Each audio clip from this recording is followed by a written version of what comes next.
Matagal namin hindi sinabi sa inyo ito dahil hindi pa kasi kami sigurado talaga kung paano gagawin. So, buenas tardes! Buenas tardes! ¿Qué tal? Bien. Bien daw pero parang naman malungkot. Triste o bien?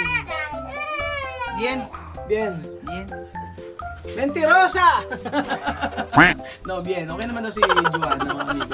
So, ayun po mga amigo, nandito po tayo kila Juana at meron po tayong pag-uusapan na mahalagang bagay at napaka-importante po nito. Patungkol po kay Westy. Yan, kay Westy po. Tuwa siya pag tinatapat ko yung ano eh. Pag yatapat ko yung camera, ate mo. Mira. Oh, Rojo Vino. 1, 2, 3. Kinikilig pa to si Juana eh. Juana, como va vida con problema? ¿Qué tu secreto? ¿Por qué tu cara mira? Como sin problema? Mukha ko sekreto, bakit ang mukha niya ay parang walang problema? ¿Qué secreto? Secreto. Secreto. Dormir bien. Dormir bien. Sí, y comer banana. ¿Comer banana? Sí. Está bien, ¿no? Para fuerte. ¿Qué clase de banana? Salió. Sarion más pequeño. Señorita y Sarion. ¿Tú no quieres plátano? Sí, plátano. Plátano está bien para fuerte. Sí. Plátano grande. Plátano grande machacar. Así. Ayan. Nagulat siya sa akin. Babagsak ako. Plátano grande, machacar. Machacar. Comer con salsa. No, machacar es fuerte. Eso salió. ¿Qué salió? Machacar hasta salir esto. Kumain daw ng plátano, sabi ni Juana, para daw mawala ang problema. Matulog, uminom ng tomar agua, no? Tomar agua, y también comer plátano sa rin. Kumain daw ng saging para daw ang problema ay mawala. Para sin problema, no? Para cuando hay problema, deja ese problema. Ajá. La verdad. ¿Qué es la verdad? Es la verdad. Comer sarión, plátano y dormir bien. Pero ¿qué tu secreto más para tu para mi cuerpo así? Sí, porque tu cara no sale botones. ¿No? ¿Qué? Botones? ¿Con botones? Ay, botones. Sabi ko para yung mukha niya, no, sekreto sa mukha niya, bakit wala doon sabi niya wala doon lumalabas na botones. Botones, esto, botones. Botones, pero esto. Sí, esto, así, botones, esto. Así, esto botones, así. Así, porque ¿qué es tu secreto? ¿Qué tú poner tu cara? Nada, yo no pongo nada. ¿No pone nada? No. ¿Ni jabón? Sí, jabón que lava los platos con ellos. Jabón may. Hapon may ang sekreto sa mukha ni Juana. Kaya daw ganyan, Después tú poner aceite. Crema. Crema? Sí. No, aceite? Aceite para cocinar. Si Chama may kasang gamit sa mantika. Tapos si Juana daw, ang gamit daw niya cream. Cream pa po ha. Kaya klase crema? Crema, Nivea. Nivea pa ang gamit. Apir. Nivea pa ang gamit niya sa mukha niya, Diba? Sin comer, pero mi crema es Nivea para estar Di naman, wala nang pagkain pero ang gamit niya sa mukha niya ay Nivea. Ewan ko ba dito kay Joanna? Nivea azul.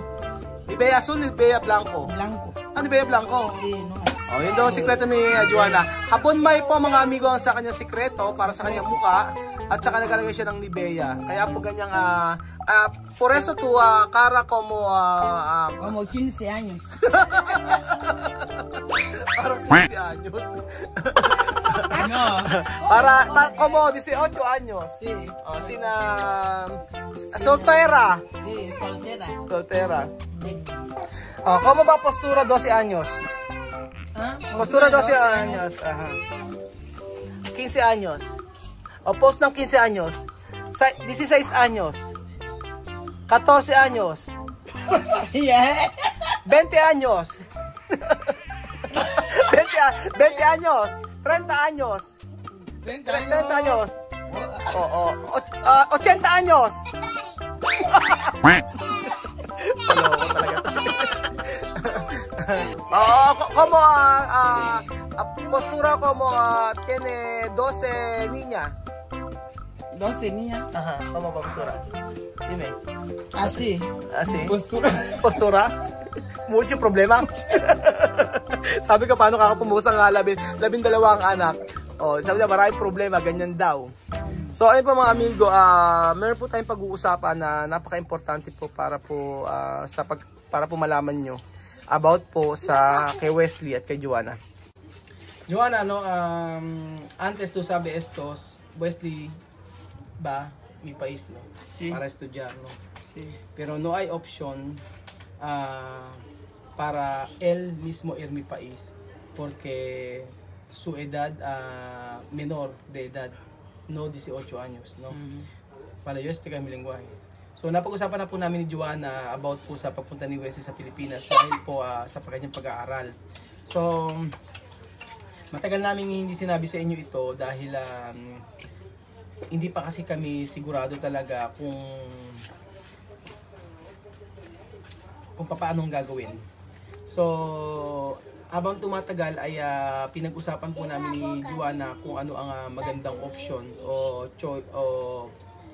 ano ang magandang option para siya ay makapunta sa Pilipinas. So marami kaming consider.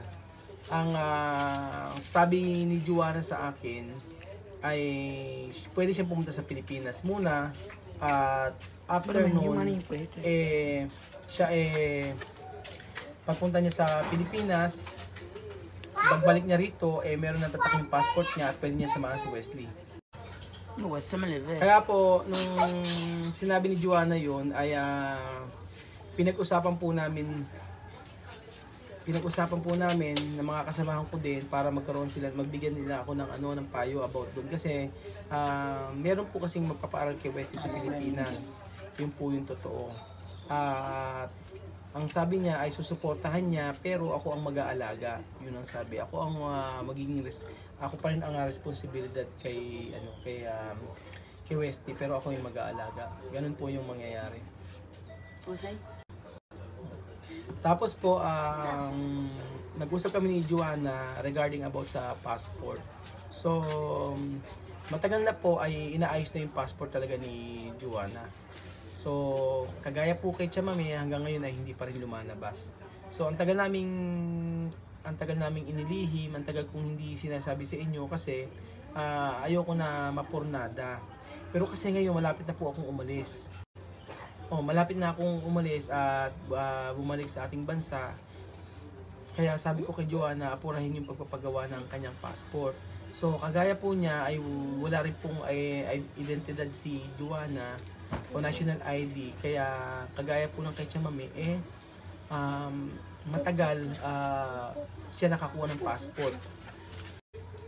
So ang mangyayari po mga amigo ay pupunta muna si Joanna sa Pilipinas at iiwanan niya ni Joanna yung mga bata. Kung magkatanong niyo sa akin kung paano yung mga bata, iiwanan niya muna yung mga bata kay Monica at saka sa kanyang nanay at saka kanyang kapatid.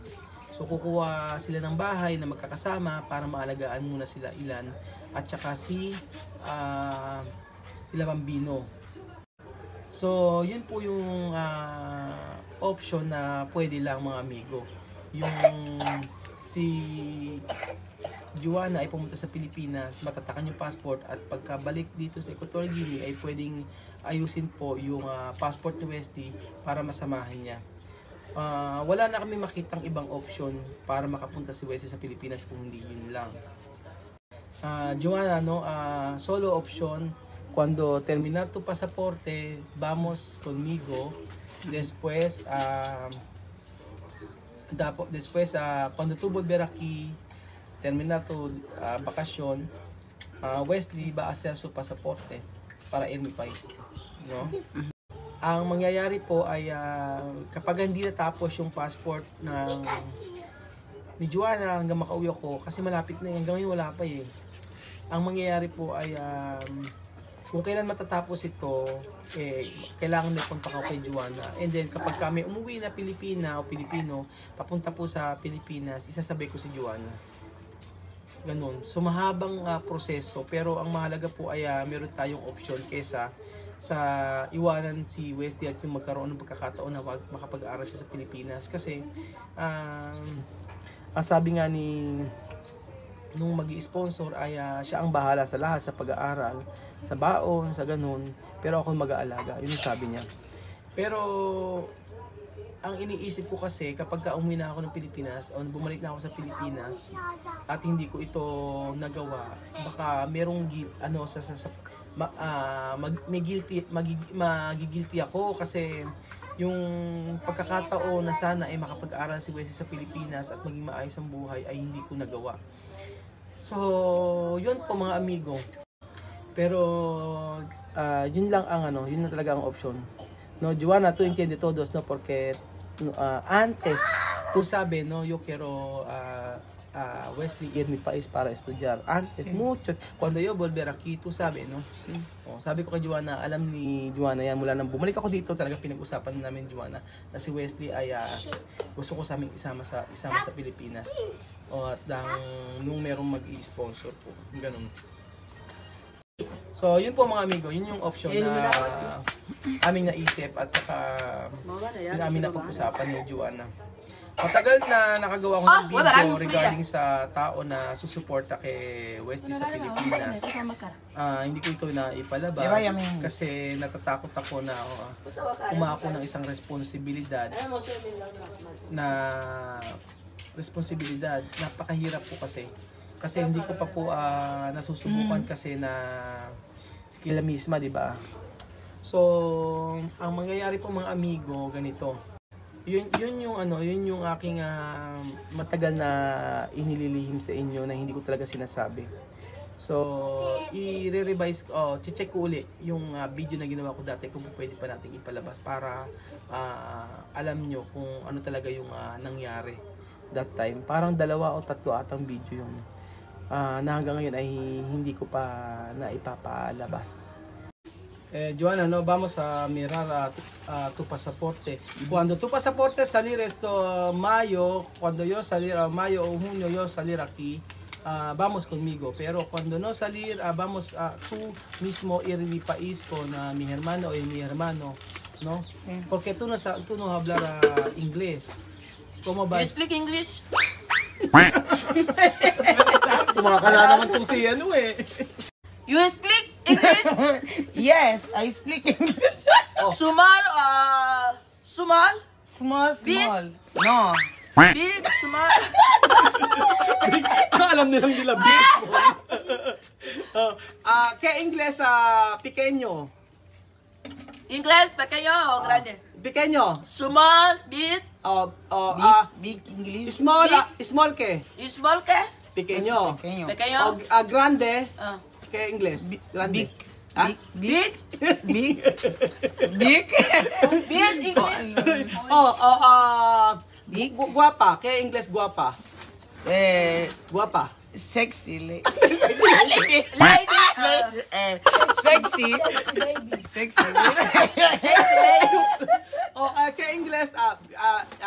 Guapa, beautiful. Wow, beautiful. Sexy daw pag Beautiful, maganda. sexy. Sexy, beautiful.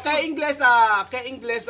Kasi cuando tú estás en la inmigración, que tu ejemplo, no? What is your name? My name is Joanna. How old are you? I'm fine. How old are you? I'm fine. How old are you? No. Cuando preguntar de inmigración. Ven aquí, Mónica. Ejemplo. Cuando inmigración preguntar Yo estoy enferma, tos, moco, está aquí. sí, viendo. vale. Yo preguntando. Enseña Joanna, no, inglés. Cuando está en inmigración. Sabi ko, turuan niya si Joanna pag nasa may immigration. Ejemplo, no, de inmigración, preguntar, how old are you? Fine. Fine. How old are you? Fine. I'm fine. Hola. Nalalawa ako sa kanila. Diba? Malutong na malutong masasabi. How old are you? Mamá y yo estamos. Ay. Yo allí ella me pone. I'm fine. Where are you from? My from is Bataan. Bata ba? No. Guinea. Guinea. Galing na! Galing ni Monica. Okay. Yung preguntara, do you have a work experience? My experience is for dance. For dance daw. Okay. What is your experience? My experience? Work experience. Work experience. Experience for baby. Me, I love you, baby. Lufa. Lufa, baby. Lufa, Two baby, three baby, four baby. For baby. Yes, baby. Ano ang work experience niya? Gumawa ng baby. You love a baby. Yes, Baby one, too baby much, two. too much, baby. I love two. Yes, baby. Babino. Ay, nako. So, ayun pa mga amigo. Basta i-update ko po kayo kung ano mangyayari. At paghahandaan namin syempre yung punta ni Joanna sa Pilipinas kapag naayos yung passport. So, sana maayos yung passport. Kasi wala pa. Matagal niya lang inayos. At nauna pa, halos kasabayan po ng pag-aayos ng passport po nila. Sophie. So, ayun po mga amigo, bahala po ang Lord kung ano ang kalooban niya sa pamilya ni Waka Waka. So, I pray na maging okay ang buhay din ni Wesley at ang kanyang pamilya. Salamat po mga amigo at God bless po.